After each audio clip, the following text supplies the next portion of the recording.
जंग। एक रात कसरे शाही में एक दावत हुई। इस मौके पर एक आदमी आया और अपने आप को शहजादे के हजूर में पेश किया। तमाम मेहमान उसकी तरफ देखने लगे। उन्होंने देखा कि इसकी एक आंख बाहर निकल आई है और खाली जगह से खून बह रहा है। शहजादे ने इससे पूछा, तुम पर क्या वारदात गुजरी?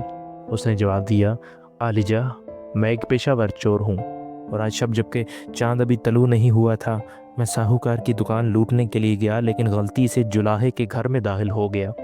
जूं ही मैं खिड़की से कूदा, मेरा सर जुलाहे के करगे के साथ टकराया और मेरी आंख फूट गई। ऐ शहजादे, अब मैं उस जुलाहे के मामले में इंसाफ चाहता हूँ।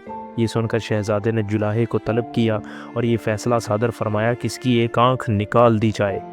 जुलाहा बोला, सुजिल्ले सुबहानी, आपका ये फैसला दुरुस्त है कि मेरी एक आंख निकालनी चाहिए, लेकिन मेरे काम में दोनों आँखों की ज़रूरत है ताकि मैं उसे कपड़े की दोनों अतराफ देख सकूं जिसे मैं बुनता हूँ।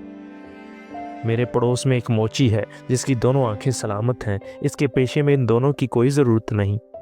ये सुनकर शहजादे ने मोची को तलब किया और वो आया और इसकी दो आंखों में से एक आंख निकाल दी गई। इस तरह इंसाफ का तकाजा पूरा हो गया।